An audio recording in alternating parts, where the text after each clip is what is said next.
এটা আমাদের বাড়ির পাশে ঘরের পিছনের উস্তে গাছ। এখান থেকে মা সকালে কয়টা উস্তে তুলে নিয়ে গেছে, তো কম হয়েছে বলে আবার তুলতে আসলাম। তো দেখাচ্ছি যে আমাদের বাড়ির আশেপাশে খাওয়ার যোগ্য কী কী আমরা লাগাইছি খাওয়ার জন্য। দেখতেছেন এখানে চারটা আমরা উস্তে গাছ লাগাইছি। এরকম উস্তে বেশ ভালোই ধরছে। মাঠের উস্তে গাছ মারা গেলেও এখানকার উস্তে গাছগুলো এখনো বেশ তরতাজা আছে, দেখতেছেন আপনারা। এখানে তেমন কীটনাশক বা কোনো ওষুধ স্প্রে করা হয় না, তারপরেও গাছগুলো ভালো আছে। আর তার সাথে এখানে লাগাইছিলাম বেগুন। এখানকার বেগুনের সমস্যা হচ্ছে বেগুন ধরলেই পাখি থেকে খেয়ে যায় ঠুকায় ঠুকায়, বাগানের ভিতরে তো। বেগুনের জালে আসছে অনেকগুলো, এই যে ছোটো ছোটো এরকম অনেকগুলো জালে আসছে। আর এখানে আছে গরুর জন্য ঘাস, পেঁপে গাছ, এই যেখানে গরুর জন্য ঘাস। আর কটা মরিচ গাছ লাগাইছিলাম ওই সময়। মরিচ গাছগুলো বড় হয়েছে, কিন্তু ফুল আসতেছে, দেখতেছেন এই যে ঝালের ফুল আসতেছে মাত্র। এই গাছটা বেশি তরতাজা মনে আছে। আর টমেটো গাছ লাগাইছিলাম, টমেটো গাছ তো শেষ, মারা যাচ্ছে কিনা, এই টমেটো পড়ে গেছে। আর এখানে ফাঁকা থাকিগুলো আবার নতুন করে ঘাস লাগাই দিয়েছি, দেখতেছেন। আর ঘাসের ভিতরে একটা পেঁপে গাছ হয়েছিল, তার ভিতরে যে একটা পেঁপে গাছ দেখতেছেন, মানে একদম ন্যাচারাল, কোনো হাইব্রিড না, কিছুই না। পেঁপেগুলো এত সুন্দর হয়েছে তার আর বলার মতো না। এখানে ঢেকে রাখছি, যদি পেকে যায় পাখিটা খেতে খেয়ে যাবে। দেখতেছেন একটা কাঁচা পেঁপে, ভাবতেছি এটা পাকাই খাবো, এই কারণে সুন্দর করে নেট ঘিরে রাখছি। দেখেন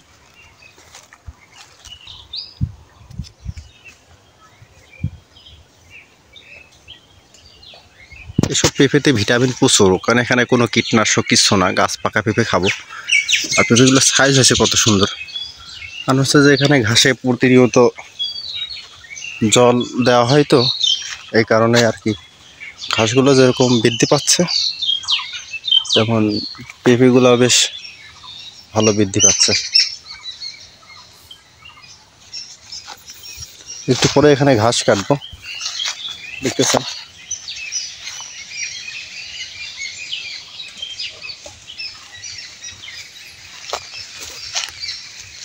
এই এখানে জল দেওয়া হয় হচ্ছে আমাদের বাড়ির মোটর দিয়ে।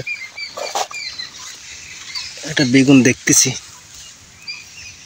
বাবা বেগুন পোকা লেগে পুষে গেছে। এইয়া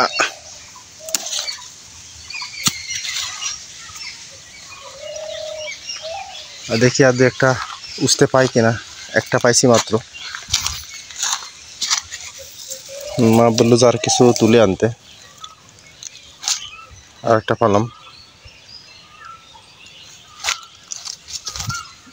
দেখা যাক নিচের দিক, ওই পাশে যাই দেখি।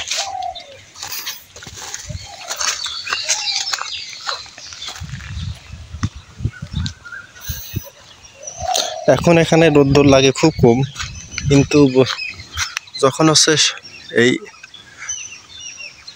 সূর্যটা ঘুরে যখন এখানে আসবে তখন পুরা রোদ লাগে এই জায়গা।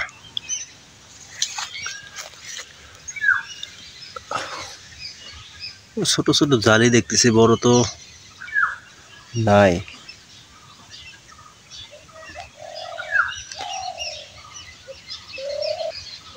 মাঠে উঠতে অনেক আছে আমাদের।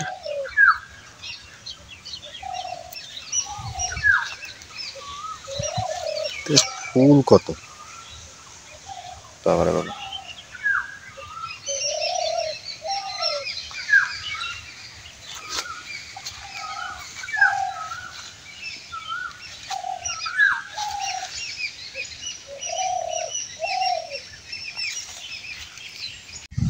আমাদের এই গাছে 4-5টা সজনে আছে, তো আজকে কেটে ফেলবো। গত বছরই ডালটা এখানে লাগানো ছিল, এই বছরে 4টা সজনে ধরেছে। তো এখান থেকে যদি আবার কেটে এখান থেকে কেটে আবার এই ডালটা আবার আউট সাইডে লাগাই দিব, যাতে সামনে পেঁচ একটা গাছ বৃদ্ধি পায়। সজনে কিন্তু অনেক উপকারী একটা সবজি। সজনের পাতা, সজনে মানুষ খুব খায়।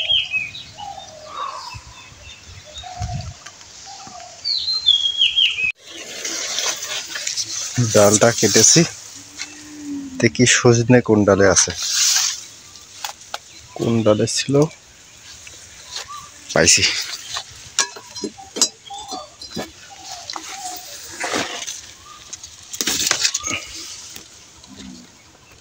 যে একটা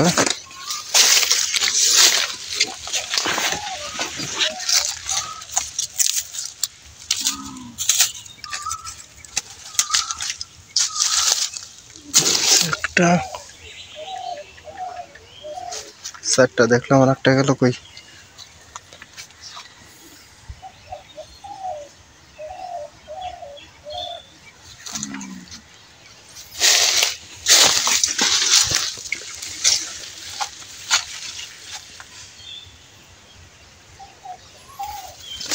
একটা পড়ে গেছে।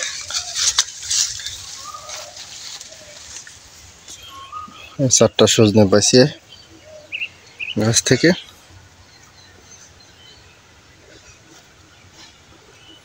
সজনে কিন্তু অনেক উপকারী একটা সবজি।